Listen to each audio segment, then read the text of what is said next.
Hey, how's everybody doing today? Welcome back for another episode of Coffee Talk with Brohawk. And today I have the pleasure of having Jeff Sheehan with me. And Jeff, how are you doing today? I'm doing great, Mark. I'm doing great. Thanks so much for having me on your show. I really appreciate your invitation. Oh man, I've been we've been talking about this for a few weeks now, and finally to be able to get it scheduled and us to be able to record and whatnot. I'm really excited because first time you and I met, I mean, you just have so much history in the things that you've accomplished in your career. Hey, can you tell everybody, our viewers who may not know you, tell us a little bit about yourself and what are you up to these days? Yeah, well, thanks for that very inveigled way of saying I'm old. I appreciate that. um, let me start the answer with uh, mentioning how we met. Mark and I were at an event in Austin, Texas, just a month or so ago, Mhm. and got to know each other and learned that Mark is from New Hampshire and I'm from Massachusetts, and so we have a good bit of. We were just talking, for example, about field trips in Massachusetts and all the Yes. historical places we went to as kids. And you're off to Boston soon, so it's a town I lived in and went to college there, and I love that. I love the city of Boston. So we actually found some really great common ground, just by luck. Yeah. Um, I've been working in I would say customer service in and around customer service for the last 30 years. And it used to be very in fashion to say 20 plus years, but I'm just gonna push that a little bit further because it has been a while. And I started my working life after university in the military, and you got a couple of artifacts. I've got a couple of artifacts back there of my military experience. One is a flight helmet because I was a helicopter pilot. And the other, in that little box there, is a piece of the Berlin Wall that I went to East Berlin. I was actually in Berlin when the wall was coming down, and I walked through a hole in the wall and met some East German soldiers that were not armed, and neither was I. And we had an interesting chat, and I grabbed a piece of that wall and have it today. So I got to be part of something that was really cool. And then the Cold War was over, and I left the military and went into just completely by luck went into the customer service business, and I was a field service manager for a very large global computer company. And so I was supervising the actual field service installation, move, add, change, remedial repair, technology upgrades and refreshes and all that stuff, working face to face with the customers. I had a team of about 25 field engineers that we were dispatching and managing the workforce and managing the parts and the training and all the rest of it. I got a really great formal education in all the aspects of customer service. I was involved with sales. I was involved with ending customer relationships if they've moved to another platform and all the Mhm. rest of it. So it was a really great business experience. And I had a P&L. I had a $50 million P&L, which was a very, very interesting thing to manage coming out of the military, because in the military you don't have a P&L, you have a budget, but Yeah. you always do the mission no matter what you have in the bank account. You got to do the mission. Um, and then I went into sales. I've been into service management. I've been into managed services and business process outsourcing. I pivoted away from product companies after a while, because in a product oriented company, the emphasis is on selling the stuff, the gear, Yes. and services is very much about relationships and solutions and really solving business problems I think in a more comprehensive way. And that's what I wanted to do. So I moved towards management consulting and advisory and strategy and digital transformation stuff. And I got to do a lot of really cool things, um, and meet a lot of amazing customers in a lot of really Hmm. interesting industries. And I, I've worked around chicken processing with Purdue Chicken out in Eastern Maryland. That's a very interesting business. I work with the armored car folks. Um, there's an armored car company in in Baltimore that's since Yeah. been acquired. But I got involved in that business. They were a client, all kinds of stuff. And it really, really rounds me out and keeps me interested in learning and applying the new stuff, the new technologies, the new frameworks, and so forth to industries that are really fascinating for me to learn more about. So Excellent. yeah, and what's brought me around is I looked back at all my work and said customer experience management is the sort of culmination, the aggregate of all the things that I've done best fit into this customer experience management realm. And so I've been focusing on that for the last 5 years, Okay. and I love it. There's a great community out there. I'll meeting you and all the other folks we met at the event we were at in Austin, but Yes. even just globally. I wrote a book a few years ago, and I reached out to a number of strangers in the CX community around the world, and I was blown away at the generosity and supportiveness and real friendship, that people really, really want you to succeed and really want to support it. So I think I found my tribe, as they say, with customer experience. So long answer to your question, but that kind of sums up 30-ish years of my work. Yeah. So, I, you were saying before, yeah, it used to be 20 plus. I view it at this stage in our careers, we're a little bit more seasoned. Um, you know, we You can use marinated what for, yeah. marinated. We can use all the. I'm just embracing. I'm just owning Yeah. it. I'm not going to try Yep. to, ignore the white hairs or the whatever. It's. But what's great is we've seen the trends. I mean, the internet wasn't that big a deal in business Hmm. 20 something years ago. Yep. And then the whole industries are born on the internet. And Hmm. the tools that we see in the contact center, the nature of the calls, Yes. the idea of a contact center used to be a building with lots of desks and headsets Yes. and all the rest of it, telephony and all that. Now it's you can wear slippers and pajamas and take a call as an Apple support rep anywhere at any Yes. time. You don't have to go to a building. And it's just so transformed over the last several years. And when I get into the computer business, everything was on premise. Every Yep. operating system was proprietary. And I Hmm. worked in a world of Unix where there was IBM Unix and NCR Unix and AT&T Unix, and it was when standards were emerging and Yep. wall phones were still connected to the wall and things like that. And it's Yes. just transformed so incredibly fast into what we have today. So I'm quite proud of having learned through all those iterations, Yep. and not just the technology, but the business models that go with that, the cultural shifts in business that go with Hmm. that, from the Don Draper days to what things are today. It's just amazingly different, and Yeah. so it's really interesting. And I consider that full sort of you talk about marinating. I consider myself fully marinated in all those aspects of the business world that we've worked through in the last few decades. But Yeah. um, it's still relevant today. I feel just as prepared and just as useful and just as Hmm.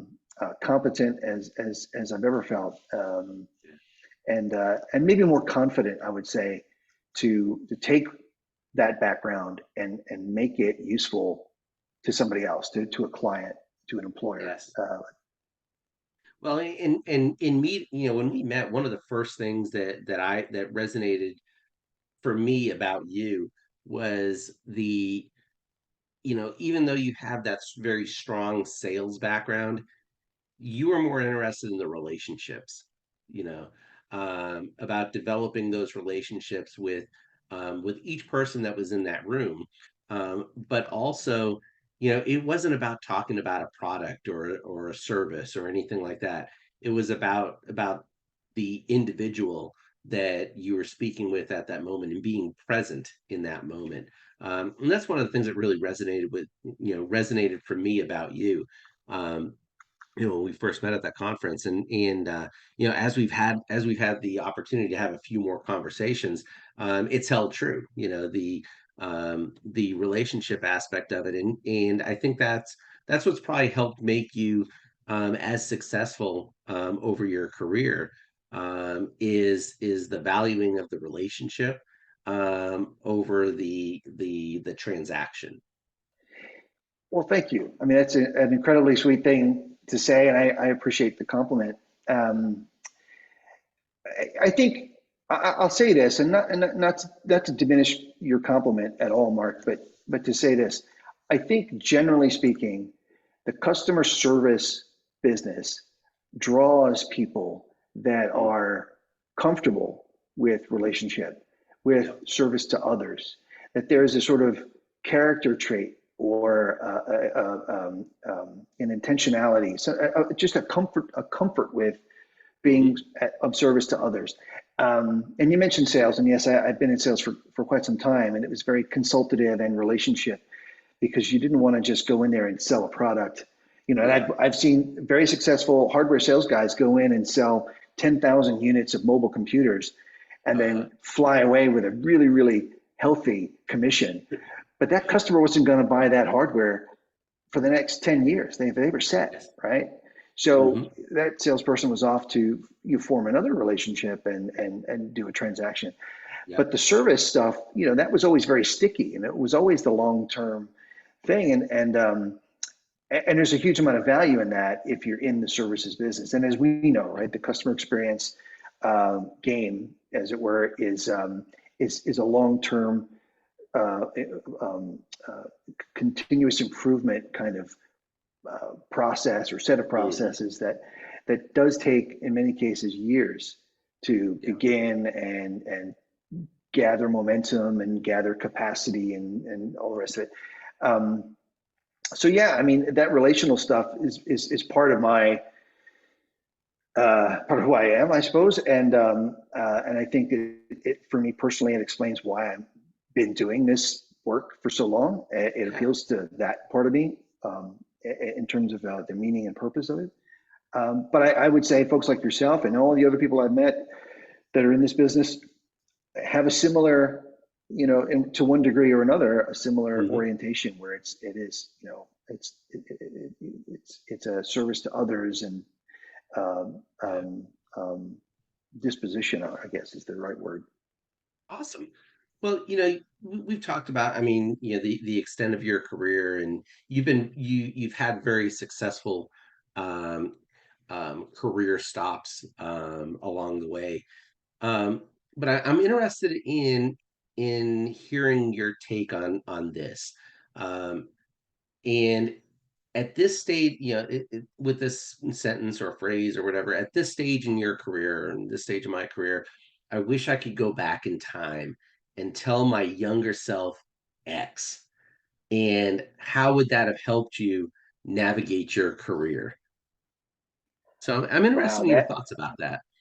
yeah, that's a great question. And I've seen it recently, maybe rephrased a little bit with like, what would you tell your teenage self, or what would you say Yes. to yourself, when you were in college? Um, and I would say be comfortable not knowing Hmm. and don't listen to any self-limiting thoughts that you have. I think being comfortable with the unknown and the ambiguous is a real life skill. Yep. Um, that life is, and it's. I think Steve Jobs said something. I can't quote him here, but he said a lot of your life doesn't make sense until you can look back and sort of Hmm. connect the dots. And there is a randomness and a sort of serendipity to life that, sometimes the thing we really, really want the most, we don't get. But Hmm. instead, something we never even knew existed comes our way and it turns out to be better than what we had thought. And that's happened to me a number Yes. of times. And I'm wide open for that. I call that grace.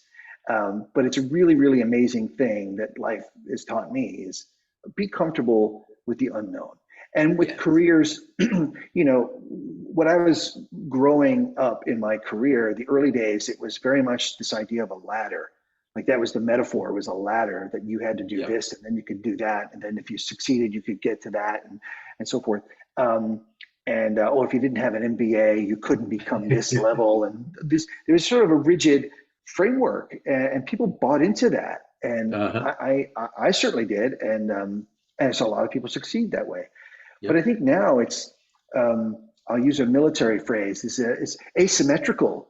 Warfare is Hmm. asymmetrical. The enemy is over Yep. here and over there and over there. And like, you got to really know the battle space to understand where the Yes. bad guys are coming from. And if that missile was intended for you or not, and I think business and careers in general have gotten a lot more asymmetrical, Hmm. and you see the rise of the personal brand. You see the gig economy and freelancing and people Yes. becoming influencers and making a living being sponsored, and so it's a whole new landscape. So be comfortable with the unknown and the ambiguous. And I'm trying to remember the second part of what I said. Gosh, help me out.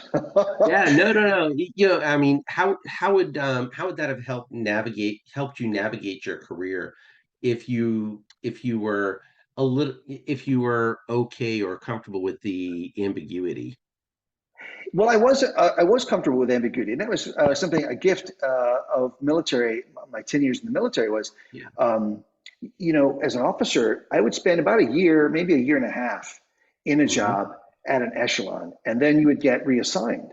So Yeah. you'd be into maybe a new country, a new unit, at a new level in a new job that you've never done before, and then a Hmm. year or so later, you'd be in another unit in a job.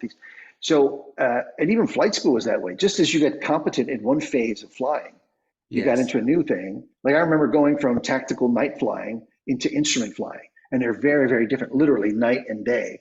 And just as you were getting good at flying under night vision goggles and you could like not crash and go under wires, all this crazy stuff, now you're in instruments and you're an idiot. You don't know what you're doing.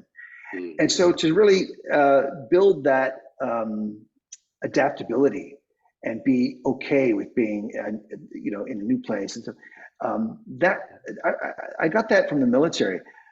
The ambiguity stuff. I guess what I wish I had known was, I wish I had not listened to my self-limiting thoughts, and that was the Hmm. point I wanted to make. Like we all have this. We hear a lot about imposter syndrome, Yep. and that basically is the fancy term for, I have negative self-talk that says, nah, you're not smart enough. Nah, you don't have the skills for that, or no, who do you think you are, and those kind of things. And a lot of people listen to that stuff, and I Yep. strongly recommend you do not. That the voice of fear is sometimes the loudest voice in our head. Shut it Yes. down and pursue what you think you want to pursue, and see what happens. I mean, we all know, having looked back in life now, there's a lot of examples of very not qualified people in Yep. positions that, I would call that a fence post turtle, by the way.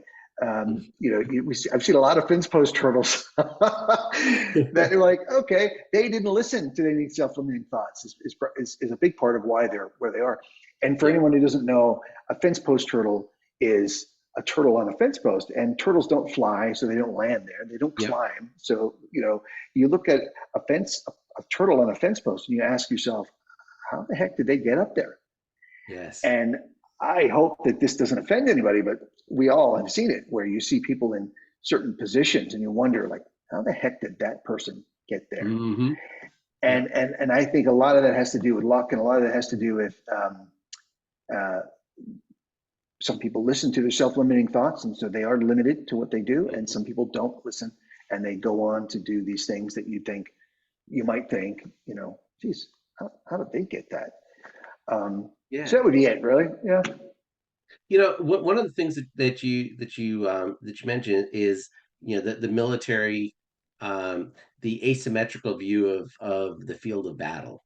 Okay, but part of that, when we translate it into our work life, it's not as much, focusing on the bad guys that are out there, but who are the good guys that you need to be listening to?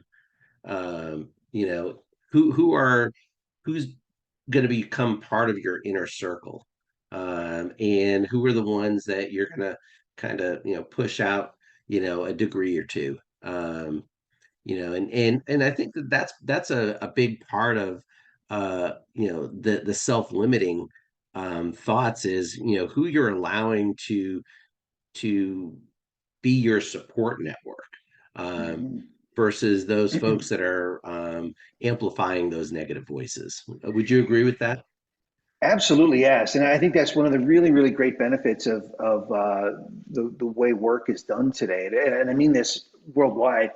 I have access to thought leaders in the Middle East. I have access to thought leaders in Europe, in any number of countries in Europe. Hmm. Canadians, Mexicans. I can go anywhere to find the best and the brightest and Hmm. introduce myself and ask for their support, ask for their coaching, ask for their opinion. And I Hmm. love that. And you can do Yeah. it, and every one of us can do it, right? And LinkedIn Hmm. is a great sort of, what are they like? I don't know how many people are on LinkedIn. It's like 80 million or something like Millions. that. Yeah. It's phenomenal. Um, I love that. And to your point, steel sharpens steel, right? You want to find the folks that keep your fire lit. You don't want Yes. to run with people that are trying to dim you. And people who are trying to, well, do you think you're qualified? Do you think you're ready? Like, well, that's really not what I want to hear. I want to try. And Yes. I I think I had a big shift in my life. I would say 5 or 6 years ago, where um, I realized there wasn't enough encouragement. Like I was saying things that maybe were more critical of myself and maybe of other people as well. And it's like, I want to be an encourager. I want to be somebody who encourages. And it made me realize just how rare an encouraging word is, Hmm. and think about it yourself or any listener with, think about this. Like, when's the last time somebody said, I appreciate what you're doing. You do a phenomenal job. And, you just Yes. have this great spirit and it really inspires me. Like any kind of encouragement, it doesn't have to be grand. It could be, Yeah. just modest, but, so that's really what I would suggest people look for. Folks who, have a credibility that you feel they have a credibility. You Yeah. feel that there's a wisdom or an insight that they can share that you respect, and an encouraging word that keeps you motivated and helps you find your way. And the power of a thank you, um, with a genuine with a genuine reason as to why, that you're thanking that person, goes so far because it validates why that person made time for you, either via conversation or via email or text or even just passing in the street, with one another. It, it the, that's those are probably two of the most underrated words, um, that people will use, but sometimes not use in the appropriate manner. Yeah, well, absolutely, but I totally agree with you there. Mhm. And the other thing, along with encouragement, I've tried to be express more gratitude. I've tried to be more Yes. grateful. Hmm. As I like to think I'm pretty good, and where I am and what I have in life is because I'm pretty good. But the fact is, I'm pretty lucky. More lucky than good, I'm sure. Um, and I'm grateful. Even I Yes. used the word grace before, and that basically is I got this good stuff without even asking for it or even deserving it. Hmm. And I try to be very, very grateful. Um, and so to your point about being grateful and saying thank you and all Yeah. that, absolutely. Um, and I find tying it back to the customer experience profession, I find that there is a great deal of generosity Hmm. in and among customer experience and customer service folks at large. And I think if you were going to do anything that needed the support of people from around the world, you would easily find it in that community. And they're just a very generous crowd, and I Yeah. love that. The thing that's on everybody's mind in the CX world these days is where AI and ChatGPT is going to be taking the industry, not just the industry, but customer service, customer experience as a whole, and taking it up a notch, where it's going to take the world as we know it as a whole.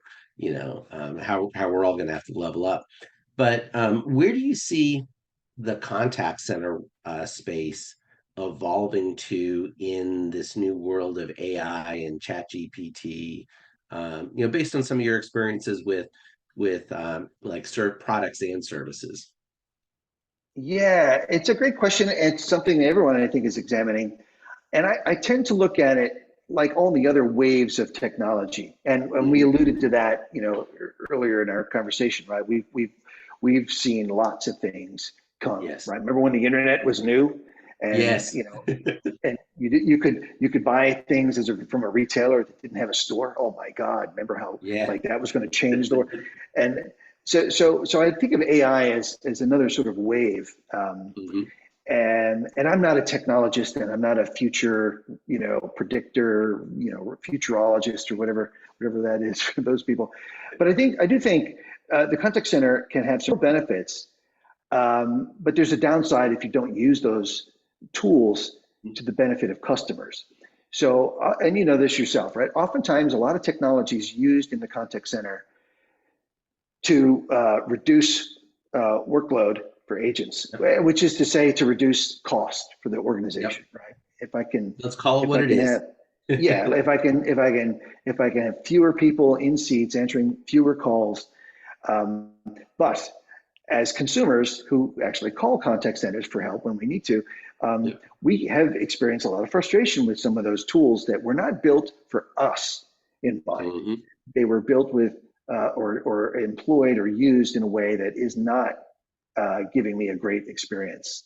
And Yes. that's the caution I would have for anyone really looking at AI in the contact center to deflect calls or Hmm. reduce costs in any ways is to really is to look at the value of those tools in how they support customers and their what they're trying to achieve with you, and Yep. how it also supports the business. I think there's an aligned outcomes equation that you can use these tools to benefit the business and to benefit the Hmm. customers. And I always think of this example. It's the best example I have. Uh, Password resets, and maybe you can remember the day when you had to call a stranger to reset your password. And at some point, people's businesses said, wait a minute, why are we taking these hundreds or thousands of calls every week or every day or every Yep. month just to reset a password? What if we did some self-service using some tools? And we Hmm. have, we've seen the evolution of those things where you had to use, we use CAPTCHA and other things to make sure. So now it's self-service, right? If I forget my password or I just want to change it, I don't need to pick up the phone at all. I can do it in seconds. And Yes. I think tools can help us do that where it's beneficial to me and it's beneficial to the business. And Hmm. I'd really like to see AI evolve into um, that kind of thing, and not just sort of skew towards cost savings for the business by Yeah. eliminating jobs or what have you, but really that there is a mutual benefit. How that would play out, I think we're going to see lots and lots of different examples of that. But as I said, we've had waves of technology. I mean, in the contact center between telephony, voice, um, voice to text, workforce management, scheduling. I mean, how many iterations of technology, Yes. transformation have happened in the contact center? I really hope that there's a careful examination of using the tools for the benefit of both customers and the business. Yeah. I as someone who's helped design platforms for organizations that I've worked for, um, I I learned a lot about the value of getting that agent experience right, Mhm. because they know your frontline agents are going to know exactly the types of calls that they're going to be getting, what information they're going to need, and how that knowledge or how the layout of the system is going to best benefit them so that they can best focus on the customer. And so I love how you described AI and ChatGPT. It can't just be a one-sided conversation on cost savings or reducing headcount or repurposing people for other jobs. You have to look at it very holistically. What's the customer and what's the internal benefit to it. Yeah, and I've been using ChatGPT and other AI tools quite a lot in the last couple of weeks. In fact, I've been making a list of the various tools to, to make images, to do all kinds of things. And I can see, for example, how a ChatGPT AI kind of thing would be great for frequently asked questions, and you could really transform knowledge management so that Yep. from a self-service perspective, I, as a customer, can get my questions answered in a very dynamic, real-time way with the latest updated information from Hmm. products and whatever, right? And you can morph all those level two calls that were unknown problems that have a solution. Now they're a known Yep. problem and a known solution, and now that's in the algorithm, and I'm getting that. I don't have to call. I can get the benefit of that with self-service. Same for the agent. Yep. I don't have to sit through a class or wait for product information to come to me slower than the calls are coming to me. All right, it can all be in a real time tool, so that as it's listening to the conversation, it can call up the right information, and now I have the confidence that I can help the customer with the latest update. Well, it's the newest version of the software, or we've just released this thing, and that it's going to solve that problem for you. Let's walk through that together. I mean, there's some amazing applications for it, and I'll let those geniuses who solve those problems do their work. But there is that downside where some businesses will purely employ it to just cut costs, cut jobs, cut Yeah. service, and throw everything to gross margins and bottom line and all that kind of stuff. So again, customer experience is still a competitive advantage, and so the tools are always what they are. If I bought 10 more screwdrivers, it wouldn't make me better at anything. Yeah. Yes. Do I have the tool that you need as the neighbor who's trying to fix your lawnmower so you can cut grass before it rains? That would be important. Um, Excellent. Well, hey, we've gotten to the point of our conversation. I like to call it the speed round. oh gosh. You ready for this, Jeff? Yes, I suppose I am. Yep. Excellent, excellent. So, what fact about Jeff would people be surprised to learn about you? That's a great question. I love it. I think since I've timestamped myself, when I was a little kid, the first job I ever wanted was to be an astronaut, because when I was Uh-huh. 6 years old, we landed on the moon, and man, I watched all those news programs and everything. It was just the whole rocket program was really amazing to me as a kid. I still remember how I felt watching the rockets take off and land, and the astronaut suits were so cool and all that stuff. Yes. Um, but the job that I always wanted came a little later in my childhood. I always wanted to be a special effects makeup artist. Really? And yeah, yeah, and now again, I was watching, maybe you were too, those black and white Bela Lugosi, Boris Karloff movies, and Lon Chaney Jr. and Lon Chaney Sr. and all this Yes. amazing makeup, and it was all new. And even in the '70s, when the movies like Planet of the Apes came out, and Uh-huh. when movie violence transformed with squibs and gunshots, and horror Hmm. movies had all these crazy monsters and effects and stuff, and I Yeah. wanted to do all that. And that's the makeup, the prosthetics, the puppets. I wanted to do all that stuff because it was this great combination of um, theater, makeup, engineering, and tinkering, and Uh-huh. creativity. And I've wanted to do that my whole life. So much so that I got my oldest granddaughter for Christmas last year. I made a makeup kit for her because she was interested in it, and so we put Yep. this. I put this kit together out of different tools and different products and things, and we will play around with the liquid latex and And I've got some pictures of the stuff we've done. It's a lot of fun. Oh my That was gosh. a, I love the movies, and that was something I really, really wanted to do when I was a kid. Yes. That is cool. When we get together in person sometime, hopefully soon, you'll have to show me some of your work. Oh yeah, well, yeah, I'd be happy to. I remember as a kid, I made my own like squib, to simulate a gunshot, and it was Uh-huh. a tin from a beer can, a firecracker, and a ketchup pouch made from wax paper. So it was all Uh-huh. like, no budget, and Oh, man, it worked. I think I have a Super 8 movie of the firecracker making it look like a really cool thing. And anyway, yeah, I, that is cool. I got in a lot of trouble with my parents for all the things that I did around movies, special effects, but that's another story.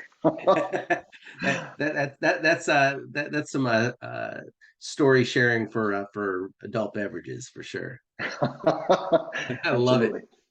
And so after a stressful day, what's your go-to tactic to just kind of, relax?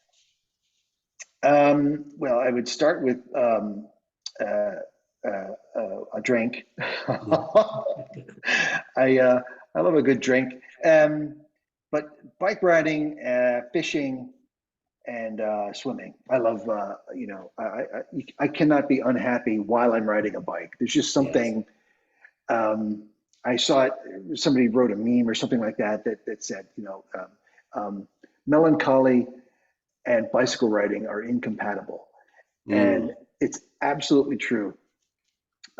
Swimming is great because you can just plop yourself in and have a good time without too much um, fuss. yes. Um, but yeah, I would say a bike ride, swimming. I used to play drums. I used to have a pretty good drum kit. I used to just bang the crap out of Nice. those things, and that was fun. But I don't have that. I don't have my kit anymore.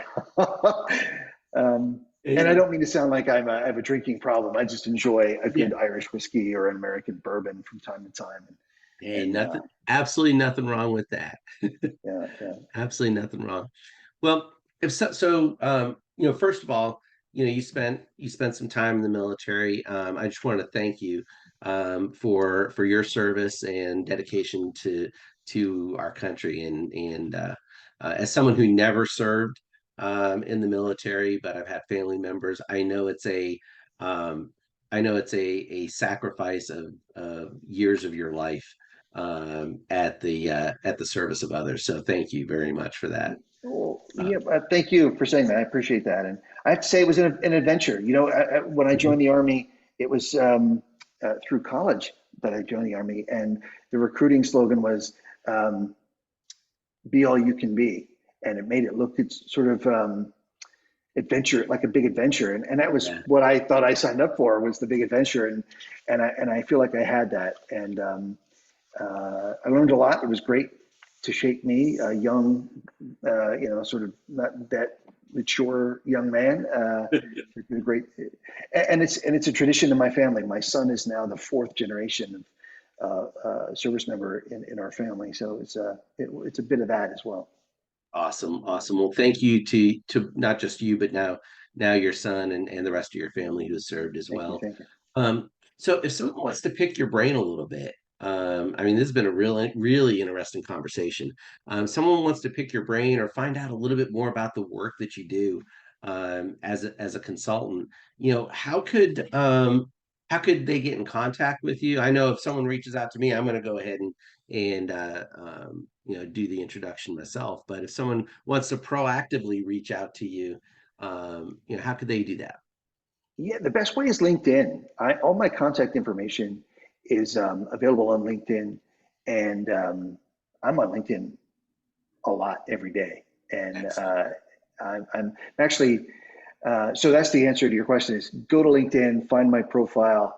Yep. It's Jeff, Jeff Sheehan, and have a look at whatever you want to look at. But in the contact info is, my email, my phone number, websites, all the rest of it. So if you want to have a chat, wide open to that, Excellent. and we'll welcome that.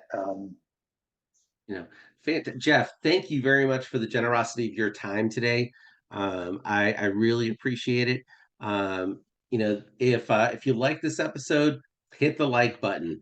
If you didn't like this episode, hit the like button anyway. Um, you know, we leave that, we need that positive motivation all the time. So, really appreciate, like I said, the generosity of your time, um, imparting some wisdom and some experience out to our viewers today. Really appreciate that, and looking forward to getting together again in person soon. Yeah, thanks so much, Mark. I really appreciate the invitation. I've enjoyed all of our conversations, and I hope folks do enjoy what we've talked about today. And I have to ask, because it's a customer experience thing. It's like, if you Yes. have feedback, please provide feedback. If you want to do it in an email or some comment on a LinkedIn post, would love to hear your thoughts on what we've talked about, or anything that resonated with you. And if there's um, something else we could discuss in, maybe more focused way, that'd be great to know that too. Awesome. Awesome. Well, Jeff, thank you very much, and I hope you have a great rest of the day. Thanks, you too, Mark. Thanks so much.